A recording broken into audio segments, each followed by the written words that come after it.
혹시 지난주에 이 본문 얘기했는데 또 이 본문 또 나와서 이 본문이 잘못되지 않았느냐, 아마 이 본문 금년 연말까지 갈 수 있습니다.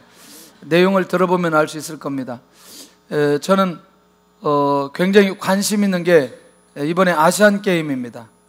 뭐 다른 게 관심 있는 게 아니고 베트남 축구팀이 어디까지 올라갈 거냐 굉장히 관심이 많아요.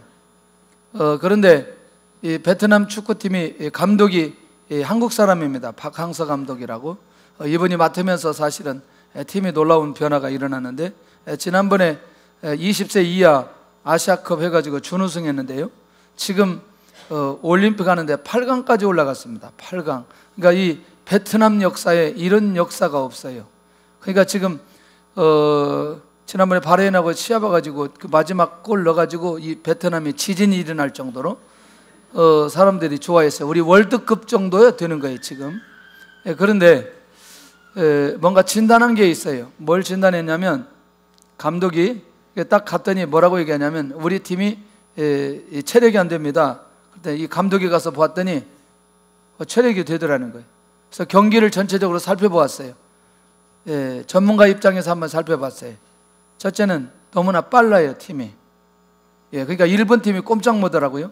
두 번째는 조직력이 확실했어요. 그 다음에 세 번째는요, 마지막까지 이게 끝까지 인내할 줄 알더라고요. 이 팀이 절대 포기하지 않고. 그 말은 정신력이 있다는 거거든요.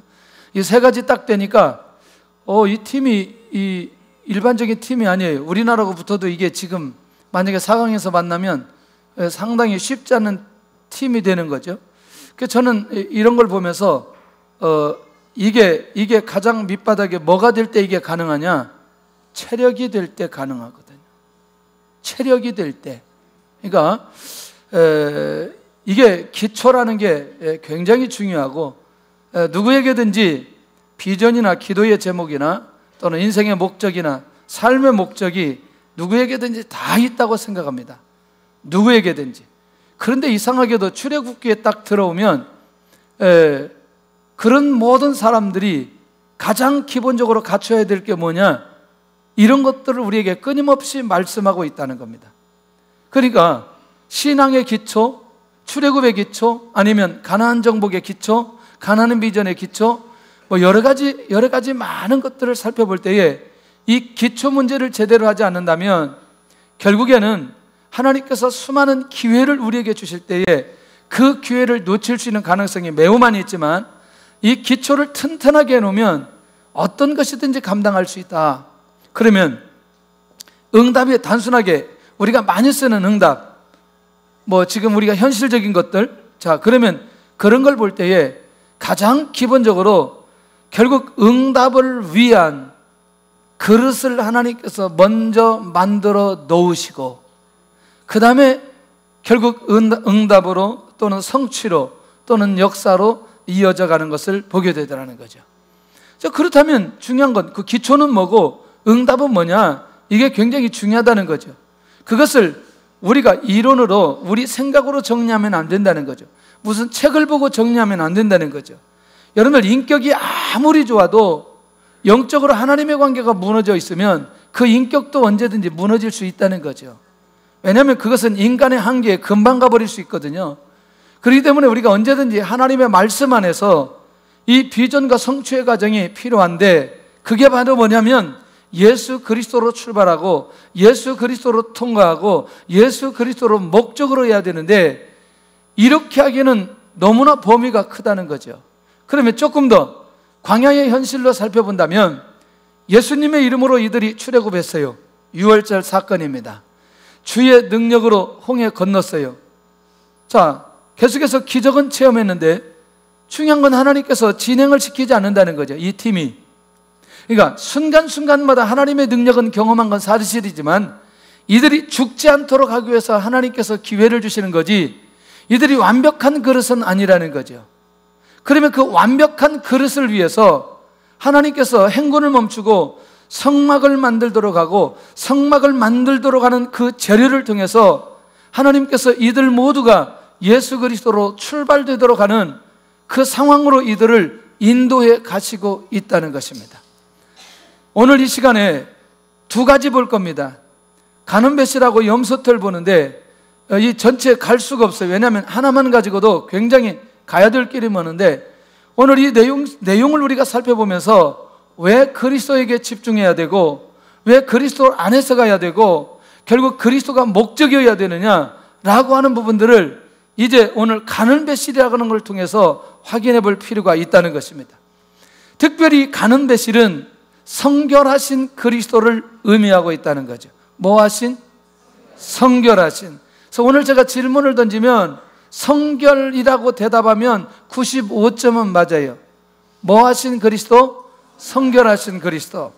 그래서 이 가는 배실은 세마포의 재료가 되고 성결을 상징하기 때문에, 성결이라고 하는 건 단순하게 이 재료에 있는 것이 아니라 무엇을 상징하거나 무엇을 의미하거나 무엇을 깨우치거나 무엇을 가르치기 위해서 성막의 재료가 필요하다는 사실을 발견할 수 있습니다. 심지어 규격까지, 하나하나 말뚝까지, 나무까지, 조각목까지, 금, 은, 놋, 이런 모든 것들을 총체적으로 볼 때에 여기에는 재료가 가지고 있는 의미가 그 안에 있기 때문에 그 의미를 우리가 놓치지 않으면 좋다는 겁니다. 자, 그렇다면 세마포는 지금 당장을 얘기합니다. 지금 당장 주로 어디에 사용되느냐? 성막의 휘장을 세마포로 사용하고 세마포로 만들었습니다. 자, 그러면 이렇게 표현할까요? 성막은 어떻게 되어야 된다? 그렇지, 성결해야 되는데, 성결만 하면 맞는다고 그랬는데, 성막은 어떻게 해야 된다? 성막 안에 있는 사람도 성결해야 된다. 제사를 집례하는 사람도 성결해야 된다. 성막들 안에 있는 사람도. 자, 이해되셨죠? 그러니까 결국 모든 사람들이 뭐 하도록 하기 위해서? 성결하도록 하기 위해서. 그런데 성결은 자기 의지로 되는 게 아니라 반드시 누구를 통해서만 될 수 있다? 예수 그리스도를 통해서만 될 수 있다. 구약시대 사람이 구원받을 수 있어요, 없어요? 성가대, 구약시대 사람들이 구원받을 수 있어요, 없어요? 있어요. 어떻게? 앞으로 오실? 그렇습니다. 아직 오시지 않았지만 앞으로 오실 예수 그리스도를 믿으면 구약시대 사람도 뭐 받는다? 구원받는다. 자, 그러니 이들에게 이 비밀을 가르치게 한 하나님의 계획이 이 안에 숨겨져 있는 것을 보게 된다는 거죠. 자, 그러면 이제 조금 더 한번 살펴보면서, 가는 배실로 만든 세마포 옷은 누가 입었느냐? 제사장이 제사를 집례할 때 입었던 옷, 입어야 될 옷이라고 출애굽기 39장에 말씀하고 있습니다. 할렐루야. 그러니까 제사장도 뭐 해야 된다? 성결해야 된다. 할렐루야. 그러니 가장 먼저 제사장이 성결해야 오늘 하나님의 임재 가운데 들어갈 수 있고 하나님을 만날 수 있고, 그리고 백성을 대신해서 제사를 집례할 수 있기 때문에 반드시 세마포로 입어야 된다. 그러면 세마포로 입었다는 것은, 내가 세마포를 입는다라고 하는 것은 내가 무엇이 되었다?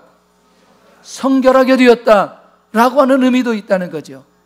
그러니까 우리가 지금도 입는 이 가운은 무슨 의미가 있느냐? 성결의 의미가 그 안에 담겨져 있다는 것이죠. 할렐루야. 정리됐나요? 자, 그렇다면 두 번째는 요셉이 국무총리 되었을 때 입었던 옷이 이 세마포 옷이었어요. 이건 또 무엇일까? 자, 그러면 이렇게 정리를 한번 해보겠습니다. 요셉의 아버지가 누구죠? 야곱입니다. 야곱의 아버지가 누구죠? 이삭입니다. 이삭의 아버지가 누구예요? 그렇습니다. 그러면 이 아브라함, 이삭, 야곱 족장들에게 이 놀라운 비밀들이 열려졌을까요? 열려지지 않았을까요? 자, 특별히 축복을 할 때 아브라함, 이삭, 야곱에게 동시는 아니지만 다른 시대지만 동일한 내용으로 축복한 내용이 있어요. 너와 내 누구에게? 자손에게. 그리고 아브라함에게 약속할 때에 뭘 약속했냐면, 너는 무엇이 될 거다? 복의 근원이 될 거다. 근데 복의 근원은 아브라함이 된다는 얘기가 아니라 아브라함을 통해서 이 땅에 오시는 예수 그리스도를 통해서 복의 근원 만들어 주겠다, 그 얘기예요. 할렐루야. 그러면 요셉이 어렸을 때 누구와 함께 했어요? 아버지라고 해야지, 야곱이라고. 요셉의 입장에서는 누구? 그러니까 형들은 나가서 목축업을 할 때 요셉은 누구와 함께 하면서? 아버지와 함께 하면서 이 놀라운 비밀들을 듣게 되어진 거예요. 자, 그러면 어디에서 알 수 있느냐? 여러분들, 이 요셉이 성결의 비밀을 알았다는 사실이 보디발의 아내가 유혹할 때에 하나님 앞에 내가 뭐 할 수 없다? 득죄할 수 없다, 죄 지을 수 없다, 그러면서 그것을 뿌리칩니다. 여러분들, 사실은 일반적인 사고 속에 있는 사람은 보디발의 아내하고 불륜관계하고 거기서 성공할 수 있는 가능성이 매우 많이 있어요. 일반적인 사고로 볼 때. 왜? 그가 시위대장이기 때문에 얼마든지 그렇게 갈 수 있는 가능성이 있지만 요셉은 누구 앞에서? 하나님 앞에서 내가 절대로 그렇게 할 수 없다라고 하는 이 성결의 비밀을 그가 깨닫고 어디에 들어가요? 감옥에 갑니다. 그러니까 요셉이 어디에 있든지 이 비밀을 깨닫고 끊임없이 깨어 있을 때에 하나님께서 그를 뽑아서 어디로? 애굽의 총리로 하나님께서 그를 뽑아주신 것을 보게 되더라는 거예요. 결국 우리가 이렇게 정리해보면 어떨까요? 결국 하나님께서 사람을 뽑아내시는데 어떤 사람을 뽑아내시느냐? 오늘 이 성결하신 그리스도를 만나고 자기 안에 내면적인 영적인 문제가 해결되어진 사람들은 언제든지 순간순간마다 그를 뽑아서 하나님께서 이 귀한 일들을 감당하도록 은혜를 내려주시는 것을 보게 되더라는 것이죠. 세 번째 사람이 누구냐면 사무엘입니다. 그럼 여러분, 사무엘 2장은 사무엘이 성장했을 때, 어렸을 때죠. 사무엘 3장에 하나님의 음성을 들으니까, 10대 음성을 들으니까 어렸을 때 사무엘이 무엇을 입고 하나님께 나가느냐? 세마포를 입고 하나님 앞에 나아가는 거예요. 그러니까 사실은 사무엘이 어렸을 때 졌을 때고 성전에 놓고 그때부터 세마포를 입고 예배자로 하나님 앞에 나아가기 시작하는 거죠. 그러니 모든 말씀이 막혀 있었던 시대에 하나님께서 이 시대에 하나님의 말씀을 주시고 싶은데 하나님의 말씀을 받을 수 있는 성결한 사람이 있지 않은 거죠. 그 당시는 누구밖에 없어요? 어린 사무엘밖에 없어요. 그러니 하나님께서 사무엘을 부르시고 사무엘에게 하나님의 말씀을 주시고 거기서 끝나지 않고 한 시대에, 한 나라에 영적인, 정치적인, 군사적인 리더로 세워놓고 하나님께서 사무엘에게 모든 것을 맡겨주시더라는 거죠. 결국 요셉을 바라보면서도 그렇고 사무엘을 바라보면서도 그렇고 제사장을 바라보면서도 그렇고, 아, 그렇구나, 하나님께서는 하나님의 뜻을 이루어가는데 어떤 사람들을 세우느냐고 볼 때에 성결이라는 비밀을 발견한 사람들을 통해서 하나님께서 이 귀한 일들을 진행하고 있는 것을 보게 되더라는 것이죠. 네 번째는 다윗 왕이 사무엘하 6장 14절에 가서 보면 법궤가 들어올 때 결국 옷을 입고 춤을 추는데 그가 입었던 옷이 세마포 옷이었다는 거예요. 자, 그러면 다윗이 성결이라는 비밀을 어디서 깨달을 수 있다고 보느냐? 나단 선지자가 다윗의 지었던 죄를 지적하게 될 때에 다윗이 즉각적으로 하나님 앞에 엎드려서 회개하기 시작합니다. 그리고 그 밤에 시편 6편에 보면 요가 젖을 정도로 끊임없이 하나님 앞에 회개하고 다시 하나님 앞에 돌아오기 시작합니다. 그리고 하나님은 계속해서 다윗과 함께 하시고 다윗을 지키시고 다윗을 인도해 주시는 거죠. 그가 법궤가 들어올 때 하나님을 찬양할 수밖에 없는 거죠. 와, 왜냐하면 세상에 사울왕에 있었던 왕권을 목동인 자기에게 허락하여 주시고 이렇게 통치할 수 있는 은혜를 주신 것에 대한 감격과 감사가 다윗 왕에게 있었던 것을 보게 된다는 거죠. 그러니 그가 하나님을 찬양하고 하나님 앞에 감사하고 하나님 앞에 영광 돌리는 건 다윗이 가지고 있는 삶의 영적인 기본이었던 것을 보게 되더라는 거죠. 그러니 다윗 안에도 이런 성결의 비밀이 그 안에 있어서 하나님의 인도를 받아갈 때 끊임없이 하나님은 다윗을 세워가게 되어지는 것을 보게 되더라는 거죠. 그러면 이 가는 배실 세마포와 예수님과 무슨 관계가 있느냐 살펴봤더니 아리마대 요셉이 주님이 십자가에 죽으셨을 때에 주님의 시체를 가져다가 무엇으로 싸고? 세마포로 싸서 장사를 지내게 되는 것을 보게 됩니다. 눈이 열려야 돼요. 다른 많은 사람들이 있었는데 왜 유독 예수님의 시체를 아리마대 요셉에게 주고, 아리마대 요셉은 예수님을 뭘로 싸고? 그러면 아리마대 요셉 안에 예수님이 어떤 분이시다? 성결하신 분이시다 라는 사실을 믿고 있었기에 예수님을 무엇으로 쌀 수 있었다? 세마포로 쌀 수 있었다는 것입니다. 자, 이해되나요? 무슨 말인지?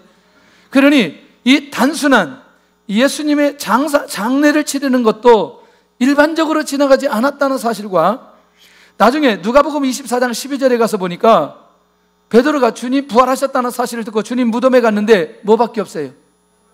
세마포밖에 없어요. 그럼 뭐 하셨어요? 예수님 부활하셨어요. 그리고 요한복음 21장에 베드로가 누구를 만나죠? 주님을 만나게 됩니다. 네가 나를 사랑하느냐, 그 사건 기억하시죠? 그러니까 내가 주님을 사랑하는 줄 주님이 잘 아시지 않느냐라고 하는 부분이죠. 여러분들, 베드로가 성결하신 주님을 만나고 난 이후에 자기 자신이 주님을 통해서, 성결이라는 것을 통해서 성결이 무엇인지를 알고 자기 안에 회복이 일어나고 난 이후에 주님을 부인하지 않고 주님께서 맡겨주신 사명을 끊임없이 감당하게 되어졌던 것을 보게 됩니다. 그러면 이렇게 말하면 단순하게 끝나는데, 베드로가 자기 안에 성결을 회복하고 났을 때에 예수님께서 말씀하신 사도행전 1장 8절이 들려오기 시작했다는 거예요. 그때부터 이 베드로는 주님의 비전을 이뤄가는데 결국 성령의 역사가 그 안에 나타남으로 결국 결정적으로 우리 주님의 비전이 결정적인 순간에 베드로를 통해서 그것이 이루어져 가는 것을 보게 되더라는 거죠.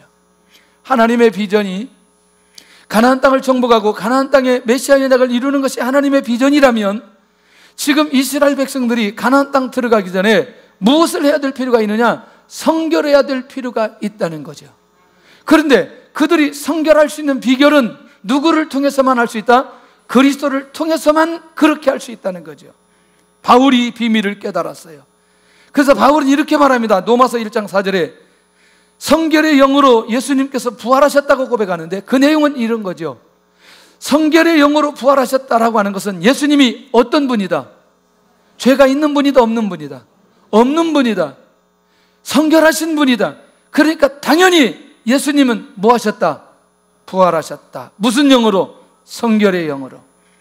바울이 이 비밀을 깨닫는 거죠. 여러분들, 순간순간마다 이 비밀이, 성결의 비밀이 열려지는 순간부터 이스라엘 민족을 왜 광야에서 이 행군을 중단하고 성막을 만들도록 했는지 이 부분을 놓치지 않아야 된다는 거죠. 그러면 이걸 우리가 점검해 봐야 돼요. 하나님은 언제 성결하게 했고 성결하게 할 때 어떤 역사가 일어났는지, 다시 하나님은 언제 성결하도록 하게 했고 그때 어떤 역사가 일어났는지 이걸 살펴볼 필요가 있다는 것이죠. 여호수아 3장 5절입니다. 다 찾아보고 거기에 무슨 일이 일어났는지 한번 살펴봐야 됩니다. 여호수아 3장 5절에 무슨 일이 일어났는지. 자, 여호수아 3장에 가겠습니다. 전부 다 찾아야 됩니다. 이거는 이게 PPT에 올려놓지 않는 이유는 같이 찾아보도록 하기 위한 게 목적이 있습니다. 자, 꼭 봐야 됩니다. 뭐가 튀어나와야 되느냐? 활자가 튀어나와가지고 눈 속에 들어가 버려야 됩니다. 시작. 여호수아가 또 백성에게 이르되 너희는 자신을 뭐하게 하라? 뭐하게 하라? 그 다음에 시작. 여호와께서 내일 너희 가운데에 기이한 일들을 행하시리라. 뭘 행하시리라? 자, 그럼 저를 보시기를 바랍니다. 자, 지금 이제 이 말이 제가 질문하는 게 굉장히 중요합니다. 광야 때 일어난 사건이에요? 가나안 정복 때 일어난 사건이에요? 아니, 이게 지금 여호수아 3장 사건이 광야 때 훈련 때 일어나는 사건이에요? 가나안 정복 때 일어나는 사건이에요? 가나안 정복 때라고 봐야 되는 거죠. 왜냐하면 지금은 어디에 들어가기 위해서니까. 그렇습니다. 그런데 가나안 들어가려고 했더니 뭐가 있어요? 요단강이 있어요. 여러분들, 우리는 수없이 얘기합니다. 하나님, 우리에게 기적을 허락하여 주옵소서. 하나님, 나에게 이 응답이 필요합니다. 이 은혜가 필요합니다. 이 증거를 주시옵소서 라고 수십 번 기도하고 나아가지만 내 자신을 성결하려고 하는 눈에는 이 부분에 대한 감각이 열리지 않을 때가 굉장히 많이 있다는 거죠. 다시 이스라엘 민족이 요단강을 건너야 되는데 요단강을 건너는 결정적 순간에 이스라엘 민족 전체가 무엇하도록? 성결하도록. 그러면 이렇게 정리하면 어때요? 나도 모르게 내가 하나님 앞에 내 자신을 발견하고 성결하려고 내 죄를 내놓고 회개하고 성결이 내 안에 이루어졌다고 생각하는 순간에 하나님의 역사는 결과적으로 따라오게 되어진다. 이 말이 열려질 수 있기를 바랍니다. 이 말이 무슨 말인지 이해할 수 있기를 바랍니다. 그 다음에 나오는 사건을 보면 아, 정말 그렇구나 라는 사실을 알게 될 것입니다.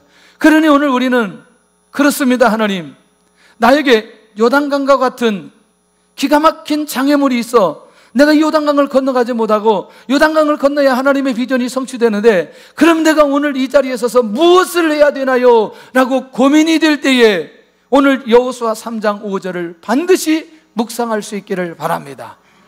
주께서 성결이라는 비밀로 눈을 열어 주실 것입니다. 두 번째는 사무엘상 16장 5절입니다. 사무엘상 16장은 우리는 그냥 느낌이 와야 됩니다. 사무엘이 기름을 부어 다윗을 왕으로 세울 때 일어났던 사건들이 기록되어져 있습니다. 자, 사무엘상 16장 5절, 아까 여호수아 3장 5절. 자, 시작.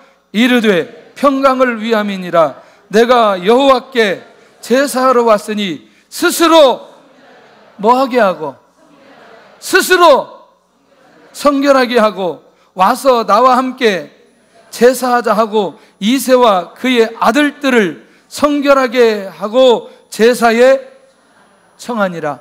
스스로 뭐하게 하고, 그러니까 이새가 그의 아들들을 어떻게 하고 성결하게 하고 제사에 뭐하니라? 그러면 이때가 어느 때예요? 이때 어느 때? 누구를 세우러 왔어요 지금? 아니, 지금은 다윗은 아니고 사무엘이 누구를 세우러 왔어요? 왕으로 세우러 왔단 말이에요. 왕을 세우러 왔단 말이죠. 자, 이제 눈이 열려질 수 있기를 바랍니다. 하나님께서 사람을 찾고 있습니다. 사람을 찾고 있어요. 어떤 사람? 어떤 사람? 아니, 지금은 왕인데 왕 중에서 어떤 사람?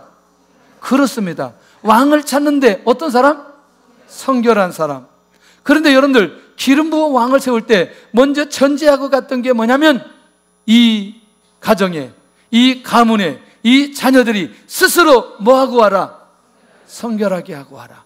이 말을 이새가 알아듣고 이스라엘 아들들을 다 자기의 아들들을 모아놓고 성결하게 하고 누구 앞에 오느냐? 사무엘 앞에 오는 거예요. 우리가 영적으로 성결하게 되면 하나님께서 그때부터 우리를 부르시기 시작합니다. 역사하시기 시작합니다. 저는 기도가 막힐 때나 상황이 막힐 때마다 하나님 앞에 회개가 나오기 시작합니다. 그리고 내가 회개할 게 무엇인지를 돌아보기 시작합니다. 하나님, 내가 회개하고 내 안에서 눈물이 회복되기 시작하면 그 다음에 하나님이 일하시기 시작하더라고요. 놀라운 공식이 하나 있어요. 여러분들, 하나님 앞에 성결하게 될 때에 요단강이 갈라지는 기적이 일어나고 하나님 앞에 성결하게 될 때에 시대적인 인물이 그 안에서 일어나게 되는, 가정이 성결하게 되면 하나님이 그 가정 안에 하나님의 사람을 뽑아내기 시작합니다. 교회가 성결하면 교회를 통해서 하나님께서 기적을 일으키기 시작하고 하나님의 사람을 뽑아내기 시작한다는 얘기죠. 하나님의 비전이 이루도록 하기 위해서 하나님의 계획이 이 안에 있는 것을 보게 된다는 거죠. 세 번째, 욥이 자녀들을 불러놓고 뭐 하게 하느냐? 성결하게 합니다. 여기도 욥기 1장 5절이 외우기도 쉬워요. 여호수아 몇 장 5절? 여호수아 몇 장 5절? 사무엘상 몇 장 5절? 욥기 몇 장 5절? 5절만 기억하면 나머지는 다 해결되는 거죠. 욥기로 가겠습니다. 자, 욥기로 다 봐야 됩니다. 이거는 1장 5절입니다. 자, 어떻게 욥이 자녀들을 성결하게 하는지 한번 살펴볼 필요가 있습니다. 시작. 그들이 차례대로 잔치를 끝내면 욥이 그들을 불러다가 무엇하게 하되 성결하게 하되 아침에 일어나서 그들의 명수대로 번제를 드렸으니 이는 욥이 말하기를 혹시 내 아들들이 죄를 범하여 마음으로 하나님을 욕되게 하였을까 함이라. 욥의 행위가 항상 이러하였더라. 자, 이제 저를 보시기를 바랍니다. 정리됐나요? 자, 정리됐나요?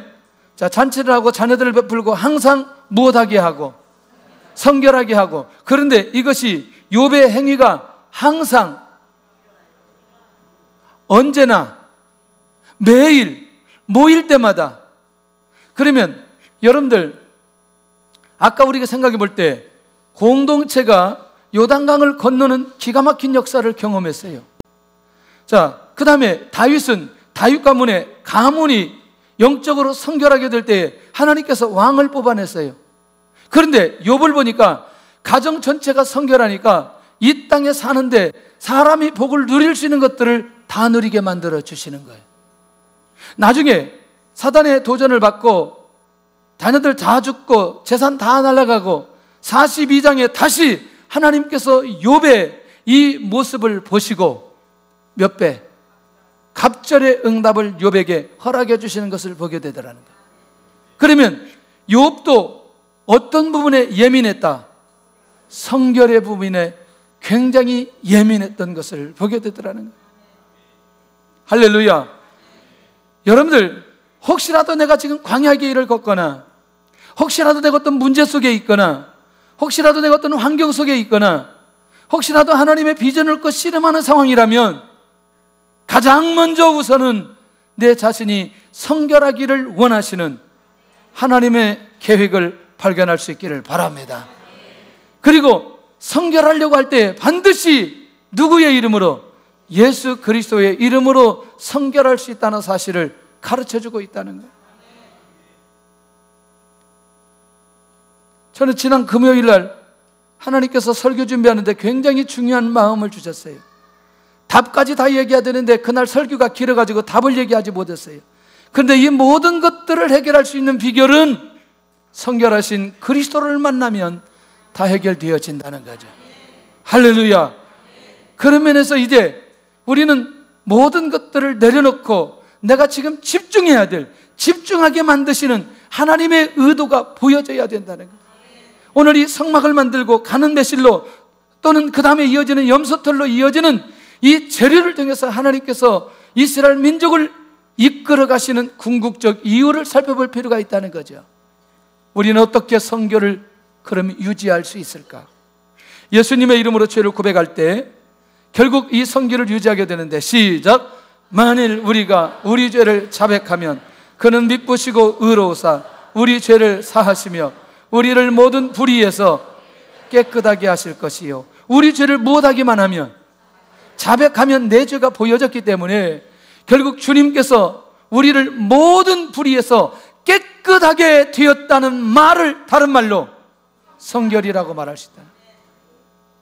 우리가 모든 불의에서 모든 죄에서 깨끗하게 되었다는 그것이 곧 무엇이다? 성결이다. 할렐루야. 가장 멋있는 신앙생활은 자기가 죄를 지었을 때에 자기의 죄성이 드러날 때에 그것을 고백하고 주님 앞에 해결보고 빨리 탕감을 받는 사람이 가장 지혜로운 사람인 것을 잊어서는 안 된다는 거죠. 이사야 1장 18절에 다시 또 말씀합니다. 시작. 여호와께서 말씀하시되 오라 우리가 서로 변론하자. 너희의 죄가 주홍 같을지라도 눈과 같이 희어질 것이요 진홍같이 붉을지라도 양털같이 희게 되리라. 여기서 목적은 뭐냐? 하나님 앞에 회개하게 되면 반드시 눈과 같이 희어질 것이요 양털같이 희게 되리라. 어떻게 하시겠다? 성결하게 하시겠다. 좀 아이들 말로 한번 해볼게요. 맞고 회개할래? 안 맞고 회개할래? 에? 정말 우리 성도들 지혜 있기를 바랍니다.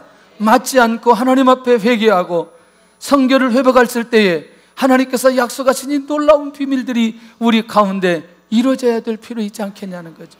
할렐루야. 성결한 예배자가 되는 거죠. 할렐루야. 성결한 비전 성취자가 되는 거죠. 성결한 왕이 되는 거죠. 할렐루야. 성결함으로 하나님의 주시는 이 땅에 누릴 수 있는 모든 축복을 욥이 누리듯 그렇게 갈 수 있는 길들을 다 열어놓고 있는 것 아니냐는 거예요. 안 열리면 성결하신 주님을 만나야 된다는 거예요. 이게 비밀이라는 거죠. 그런 면에서 오늘 나를 성결하게 하시려고 이 땅에 오신 예수 그리스도를 바라보도록 하게 한 하나님의 계획이 오늘 이스라엘 백성들에게 있다는 것입니다. 하나님, 내가 성결해야 될 부분은 무엇인가요? 내가 성결해야 될 부분은 무엇인가요?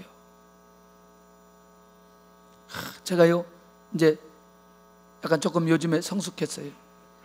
뭐가 성숙했느냐?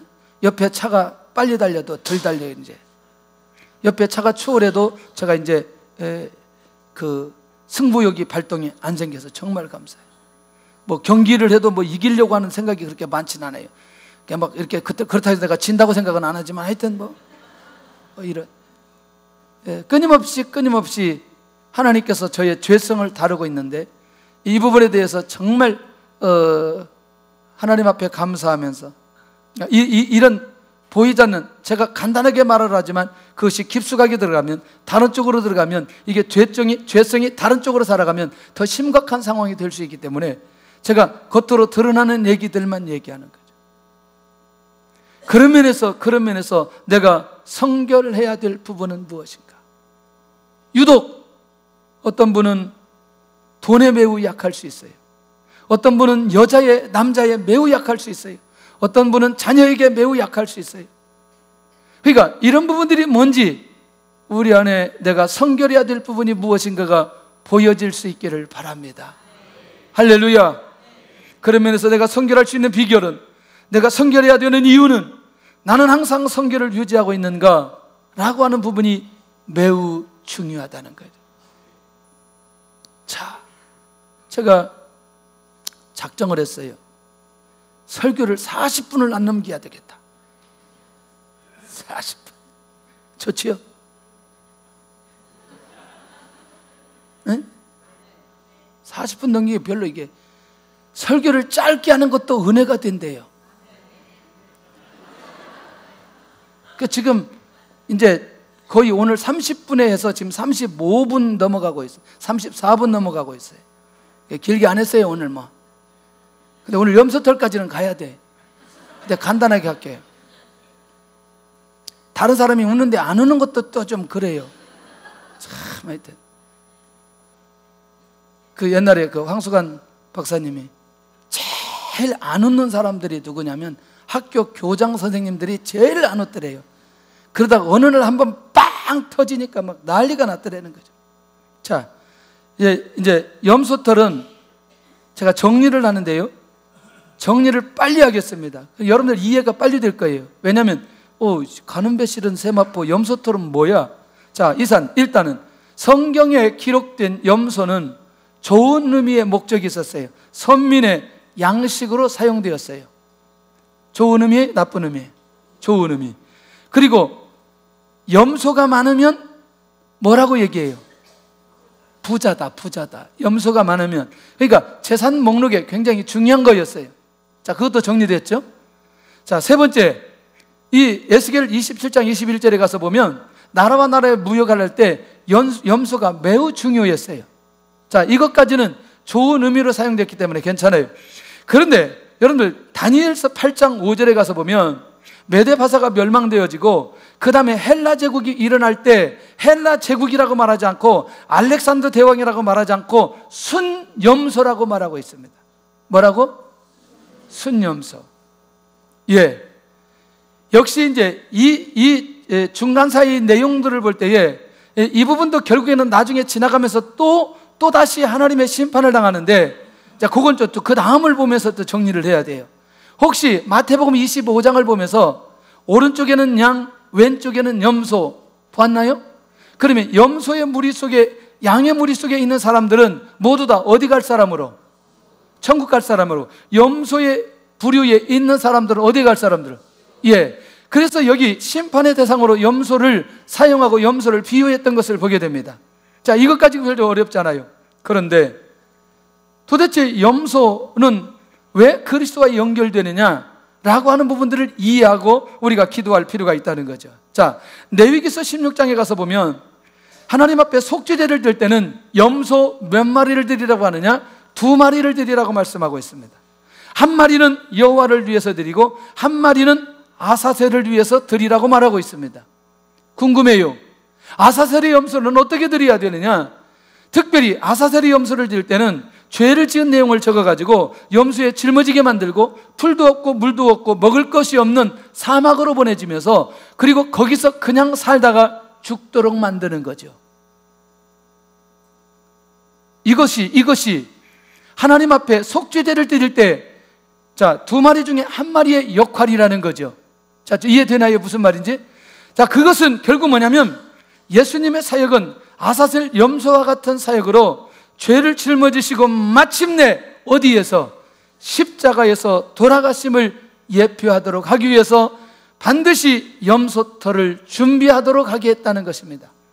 누구를 위해서 버림받느냐? 오늘 저와 여러분들을 위해서 버림받는 예수 그리스도를 바라보도록 하는 하나님의 계획이 이 안에 있다는 것입니다. 자, 그러면서 우리는 이사야 53장에 가서 보면 전체 내용은 고난당하신 주님에 대한 내용이 전체를 다 차지합니다. 그 중에 핵심이 멸시를 당하신 주님, 버림을 당하신 주님, 간고를 많이 겪으신 주님, 그리고 사람들의 귀하게 여기지 않으심으로 결국 예수님이 십자가에 고난당하신 주님으로 이사야 선지자를 통해서 예언하게 되었습니다. 주님이 십자가에서 뭐라고 말씀하시죠? 엘리 엘리 라마 사박다니. 뭐라고요? 하나님 어찌하여 나를 버리시나이까? 이해되시나요? 주님이 직접 하나님 앞에 십자가상에서 고백했던 내용이 버림을 당하신 주님 자신이라는 것을 고백하고 있다는 것입니다. 자, 그런 면에서 이제 오늘 우리가 이 부분에 정리해야 될 부분 하나가, 나를 위해서 주님께서 뭐 하셨다? 멸시당하셨다. 나를 위해서 뭐 하셨다? 버림을 당하셨다. 할렐루야. 그 다음에 나를 위해서 뭘 당하셨다? 고난당하셨다. 모든 사람들에게 인정받지 못한 이유는 바로 누구 때문이었다? 나 때문이었다.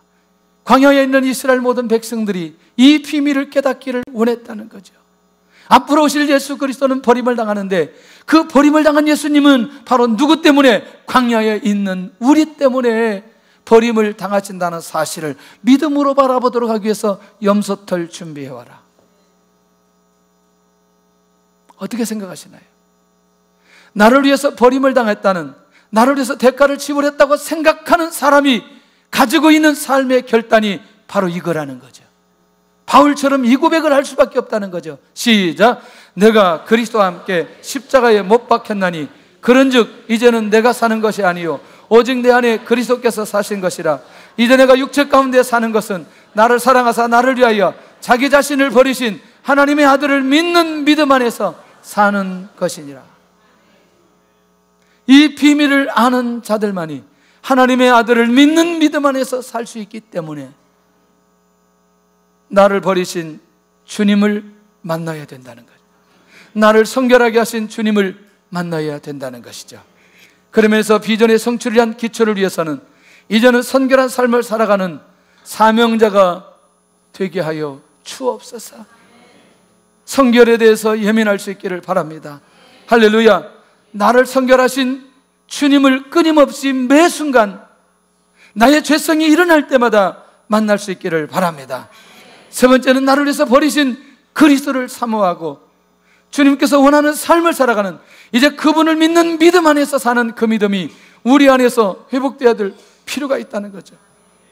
그렇다면 우리 안에서 자연스럽게 주님의 은혜에 감사하며 살아가는데 여기까지 도착되는 순간 하나님의 비전이 저절로 성취되어지고 하나님의 응답이 저절로 이루어지고 하나님께서 사람을 뽑을 때 그때 내가 뽑히게 되고 기적이 필요할 때 기적을 허락하여 주시고 할렐루야, 눈에 보이는 것들을 응답하시고 복을 내려주실 때에 그 가정이, 그 가문이, 그 교회가 뽑혀서 그런 은혜 속에 들어갈 수 있다는 것입니다.